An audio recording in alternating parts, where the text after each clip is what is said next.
All right, class, we've had lunch. Everybody's ready to learn something, aren't we? Okay, we're going to talk about bleeding right now. Proper term being hemorrhage control. Uh, we've all had cuts and scrapes and things of that nature. And so while we know a little bit about bleeding, don't we? We all grew up and we all experienced those things.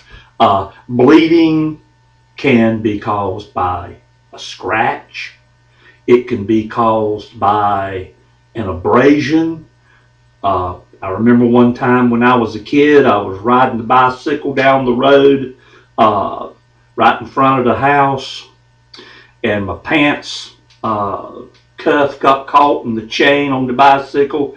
Boogity, boogity, boogity. There I went, there on the pavement, and got what we would call today a very bad case of road rash. Sometimes it's not that bad. Sometimes it's just a scrape or something of that nature, but we've all seen them. We know what they are. Sometimes bleeding can be caused by a puncture wound. Let's say we're not very careful and accidentally we get stuck with an object like a screwdriver or something of that nature, and it goes in, and it goes in an inch. Sometimes it doesn't go in that much, but nevertheless it causes a puncture, and that happens from time to time. Bleeding can be caused by trauma. Bleeding can be caused by an accident. Somebody's not paying attention to what they're doing and they get all scratched up or cut up or whatever. And of course, unfortunately, bleeding can be caused by intentional trauma. Somebody takes a knife and decides to settle an argument with it, and they cut somebody, they stab somebody. In EMS, you're going to run into things like that. Sometimes people take violence to a higher level, and they take a firearm, be it a shotgun, a rifle, a pistol, and they decide to use that weapon, and then you have a serious puncture wound. That doesn't happen that often, but it can happen. And these are the things that we have to look out for when we arrive on a scene and we do our assessment of the patient. Pay attention to what's going on, and that's why it's always good to do a head-to-toe assessment of a patient. How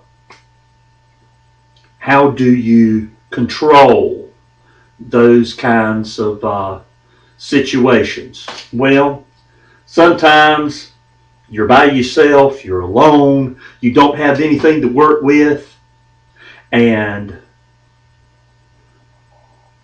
you're going to use your hand. Yeah, you're going to use your hand. You got to decide right then, am I going to let this person die, or am I going to worry about what's in their blood?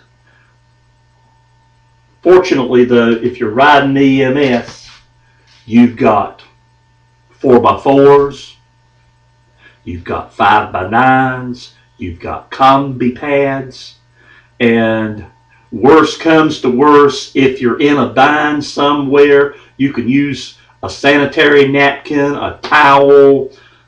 Sometimes you just got to improvise in the real world. In a perfect situation, which doesn't come very often, you're always going to have gloves. You're always going to have the right kind of gauze pads. You're going to have your 4x4s. You're going to have your 5x9s. You're going to have your combi pads and all those other things that we keep on the ambulance or in an emergency box or something of that nature. Okay. Let's demonstrate some of the things that we've just been talking about. First of all, gloves. Always keep the right size gloves with you. I like larges. In a pinch, I can use a medium or an extra large, but I like larges, and I like to keep them in my pants.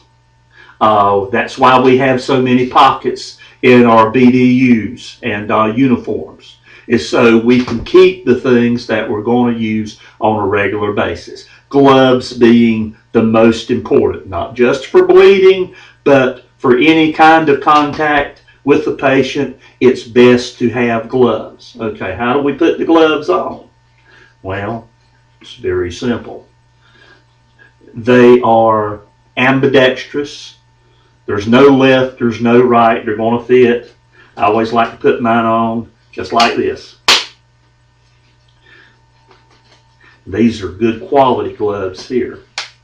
Every now and then you're going to run into a situation where gloves are mislabeled. The wrong size gloves are in the wrong named box. Well, that's just a part of the territory. We get used to it, but as a general rule, gloves are going to be the right size and they're going to be in the right place. And gloves are essential when you're dealing with bleeding because you don't know what's in that blood. And this is not only to protect you, but it's also to protect your family and your loved ones. Now, again, if there's no gloves, yeah, that's right. You're going to have to make that decision. Am I going to let this person bleed? Or am I going to have gloves? Sometimes you can improvise. Sometimes there might be some plastic or something handy that you can take and you can put over that wound and apply direct pressure. Sometimes you can do that, but we'll cross that bridge when we get to it, don't we? The mainstay, of course, let's say you got a scratch on your arm. Maybe you've got a good-sized cut and it's bleeding. What do? The mainstay is 4x4s. Take the 4x4, put direct pressure on it, immediately elevate. Don't think about it. It should be just like peanut butter and jelly. That's how I learned it from the emergency management coordinator at Butterball, used to be known as Carolina Turkeys for some of you old timers. But Charles taught me, think of infection control, bleeding control as peanut butter and jelly. Direct pressure, elevate. Peanut butter and jelly, just like that. Let's say that it's really a bad bleed. What do? Do you take them off when they get soaked? Put some more on? No. You leave them on there. You get some more and you put them on there. Again, direct pressure, because if you take these 4x4s off, what happens? Does it give the blood an ability to clot? What happens is it just gets fresh and starts going again. Direct pressure, elevate. Well, let's say that it's really bleeding and you don't know what you're going to do. You haven't got but 2 hands, have you? Very simple. There's another tool that you can use. Good old-fashioned blood pressure cuff. Take your blood pressure cuff, put on it. Of course, now you're not going to be doing it yourself, of course, but you can take the blood pressure cuff, put it around the wound, blow up the blood pressure cuff. The cuff holds pressure on the 4x4s and helps stop the bleeding. Then, of course, there's another thing that you can do, and that is when the arm is up, you've elevated the cut or the wound above the heart. You've got pressure on it. You find the pressure point and you press on the pressure point. Hopefully by then you'll have some help or something of that nature. Now, there's other things that you can do in a situation like that. If it's a really bad cut, let's say that it's a puncture or a cut and it affects an artery. Let's say it gets deep enough for an artery. What do? Combine pad. It's a whole lot thicker. Depending on the size of the wound, you take it out of the package, you can fold it, what do?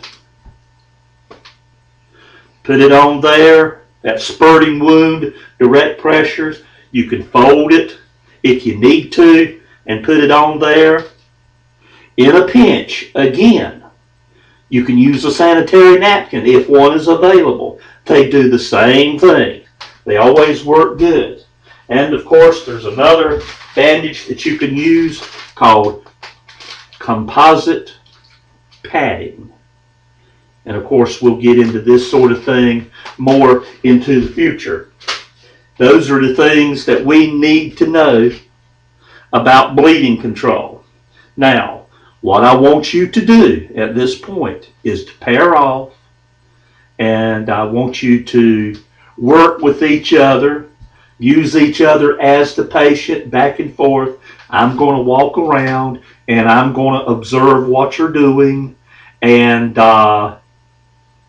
we'll see how well we do it. And of course, yeah, we've got plenty of stuff up here for you to use, and these were donated. Don't be scared to use them. Don't be scared to experiment, because I'm going to be watching. I'm going to see if you can think on your feet. Okay, that's great. Let's begin.